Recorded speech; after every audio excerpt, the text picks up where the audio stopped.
The window to join the race to replace Justin Trudeau is now officially closed. Liberals had until just minutes ago to submit their nomination package. If the party approves them, former central banker Mark Carney, former Deputy Prime Minister Chrystia Freeland, and former federal government House Leader Karina Gould will be the top contenders. Liberal MPs Chandra Arya and Jaime Batiste and former MPs Frank Baylis and Ruby Dalla have also applied. Gould continued her criticism of the party today with a plan to make the membership matter again. Her campaign said Ottawa does not always know best, and to be competitive right across the country, we need to give voice and power to our regions. Karina Gould joins me now. Ms. Gould, welcome back to the show. Thanks for having me, David. It's funny to be in studio and you're not there. I know, we're beaming in differently. Look, I want to start with something you've been saying since you announced you were getting into this race. You've been saying Canadians have lost trust in the Liberal Party. So who in your party broke that trust and how?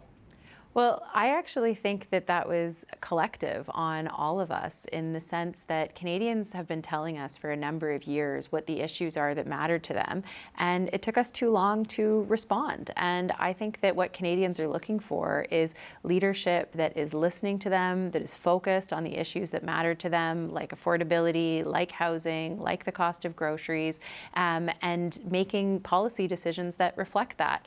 One of the other issues that I think a lot about is something that's, in my community in the GTA, but also right across the country, is crime. Canadians have been saying that, it's unacceptable not to feel safe in your communities. And while we've taken some steps, I think we could have done it sooner. And so for me, really, this leadership race is an opportunity for us as Liberals to demonstrate to Canadians that we hear them and to make the policy changes that they're asking for. Could it be too little too late for that, though, Ms. Gould? I mean, if you've ignored it for so long and it leads to this erosion in trust to the point of fracture, I mean, do you have time to win it back and demonstrate that you've actually changed as a party? Absolutely. I think we have an incredible opportunity right now as the Liberal Party of Canada. And we've seen that just over the last 2 weeks with, tons of people rejoining the party or signing up for the first time. There's an excitement, there is a new energy, there is an optimism about what we can do for Canadians. So look, I mean, anything can happen in an election. Canadians tune in when elections happen. And so I just think there's an incredible opportunity for us as a party to regain the trust of Canadians and to demonstrate that we understand what they're going through and that we have a plan to address their challenges and their needs right now. Well, if you're going to lead that fight to regain the trust of Canadians, you first got to win the trust and support of Liberals across the country. And I know endorsements aren't the only thing, but they are a thing that you do measure momentum and chances by. You're behind Chrystia Freeland, you're behind Mark Carney. What does that say about the strength of the Karina Gould campaign right now? Well, what it says is that I'm actually getting support from grassroots members right across this country. Since I decided to do this, which was 2 weeks ago, we have stood up an organization from coast to coast. We have had hundreds of people raise their hands to say that they're in to volunteer. We've had hundreds of people give small donations, and we've raised almost $100,000 since I launched on Saturday. And so there is a tremendous amount of momentum behind my campaign, but it's not coming from necessarily the traditional sources. It's coming from everyday Canadians who, what they're telling me is they're excited, they're optimistic, and they feel hopeful about our future. You talk about you being a generational shift for this party in terms of leadership. You'll be the youngest person, certainly from the cabinet and certainly from let's say at the first tier of candidates here. Is that a lot of people in your party see that as a pitch for not just this election, but the period after this election? Should you not turn it around to the point of winning? I mean, is that really what you're saying to Liberals? You're there for the rebuild, if that's what it takes, and the others may not be? Well, look, what I'm saying is I'm the candidate for today, for tomorrow, and for years to come. I've been a member of the Liberal Party of Canada since I was 14. I've been there through the highs and the lows, and the thing that motivates me and motivates so many members of our party across the country is the ability to contribute to making a better country, is presenting ideas, debating them, having conversations with Canadians who agree with us and who don't agree with us. And what I can say very clearly is that I'm in it to win it, but I'm also there no matter what the outcome outcome is to ensure that we have a strong Liberal Party moving into the future. But David, as I said, I think this is a tremendous opportunity for us as a party to reframe the conversation, to really listen to Canadians and show them that we hear them, we see them, and that we're putting forward policies that are going to make a meaningful difference in their lives. Well, the listening to Canadians is interesting, Ms. Gould, because, you know, Canadians have been saying, whether you agree with this position or not, that they do not like the carbon tax for years. And this week, even Stephen Guilbeault said the battle is lost, it's time to move on. Why did it take a leadership race? Why did it take the resignation of the Prime Minister? Why did it take what amounts to an existential crisis for your party for Liberals to start listening to what Canadians have been telling them for a couple of years on that particular issue? Well, in fairness, David, you know, I can't talk about what happens in caucus, but I can say that a lot of caucus members have been raising this point for a long time. And we've been hearing from grassroots organizers across the country who are saying that, you know, Canadians care about fighting climate change. They care about our environment. But while this policy might have been the right thing to do when we brought it forward a number of years ago, it's just not working for Canadians today. And I think, you know, one of the really important things to understand is Canadians expect any political party in this country to have a credible climate plan, but they also need to know that it's one that they can afford. So what I've committed to do is one of the first things, if I become Prime Minister, is to freeze the current price on pollution for consumers that's supposed to go up on April 1st, because Canadians are saying that that's not something that they can afford right now. But also, in the meantime, while we're working out what something would be to replace it, it's still responsible for 10% of our emissions reduction.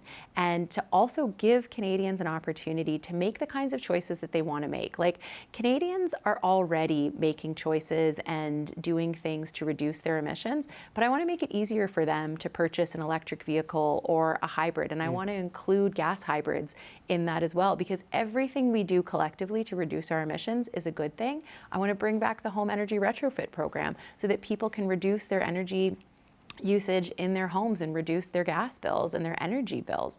And I want to also make sure that we're making big polluters pay, because we have asked industry to do their part. Some have, but many haven't. And I think that it shouldn't be free to pollute in this country, but we need to do it in a way that's not on the backs of individual Canadians. But what the plan you've laid out there, at least on the consumer-facing carbon tax side of it, Ms. Gould, sounds like the Liberals running in an election with a consumer carbon tax in place, right? I know you say you'd freeze it, but there's likely going to be an election, depending on the confidence scenario, when the House comes back in March, April, May. You would still have the carbon tax in place. I mean, could you credibly go into an election with the mood of the country and everything you've heard from voters and caucus members with that in place, frozen or not? Well, I think it's imperative that we do freeze it, and I think we do come up with an alternative. But we need to make sure that we have an alternative in place, because we still need to reduce our emissions, and we need to do it in a way that is responding to what Canadians are telling us. And so this is why that's the commitment that I've made. And I also want to bring forward those programs that are going to help Canadians make the choices that they want to make. Okay, you also said today that the way the capital gains changes were brought in last year in the budget, an increase in the inclusion rate, which is something now even Chrystia Freeland says she would undo. A lot of Liberal tax policies are suddenly getting strong reconsideration in this race. You said you got that wrong as well, you collectively as a government. What did you get wrong there, and how do you make up for this $20 billion revenue shortfall if it doesn't go ahead? Yeah, it's a really important question. And look, I'm the daughter of a small business owner, so I know how much work small businesses put into their businesses. And what we need to do is make sure that we are creating an environment for growth and creating an environment where we're going to have more entrepreneurs in this country who can contribute to that growth. So I'll have more to say on this in the coming days, but what I can say is I'm having lots of conversations with entrepreneurs, with the tech sector, to figure out what it is that we do to create that growth environment, and that, you know, will ultimately end up increasing government revenues, because we're going to have an even bigger GDP, because we're going to have more businesses in this country. So, you know, I'm not sure that we did it in the right way. I also think that it's important to be open and honest and transparent with Canadians ahead of time when you're going to make these kinds of tax changes. And that's not something that we did last spring when we brought these changes forward. So I'm absolutely looking at what to do in order to make this a better policy for businesses in our country and how we can have a growth economy. So again, though, this is another policy, Ms. Gould, where the pushback on it was immediate, it was swift, and it was fierce, right? It was loud. It was impossible to miss. So, I mean, your government must have heard it. It sounds like they just weren't listening to it, or at least listening and responding to it in a way that people who didn't like it wanted. Why should people think it's going to be different? If it's mostly the same caucus and a lot of the same cabinet coming back, no matter who among you wins this thing, the only big change is the leadership. I mean, was it all Justin Trudeau? Is that the reason things weren't getting listened to and responded to? No, I think that there was, when you're in government for 9 years, sometimes you get more focused on being the government in Ottawa than being the grassroots politician. And one of the things that I've always prided myself on is being the grassroots politician. And I can say with a very clear conscience, that I have voiced my opinion on these issues within the context in which I could do that as a cabinet minister. And what I think is really important for Canadians is for them to see that we're listening and we're changing our position on the things that they don't agree with and on the things that they say that are not working for them. And honestly, that's how a democracy works. And I can say, with a clear heart and a clear mind that, we got some things right, but we didn't get everything right. And, we need to be able to have that conversation and listen to Canadians. And, I'm not too proud to do that. Okay, Karina Gould, I'm out of time. I want to thank you for showing up. We hope you come back, and we hope your competition will follow your example and also appear on the show. This is Liberal Leadership contender Karina Gould. Thank you. Thanks so much, David.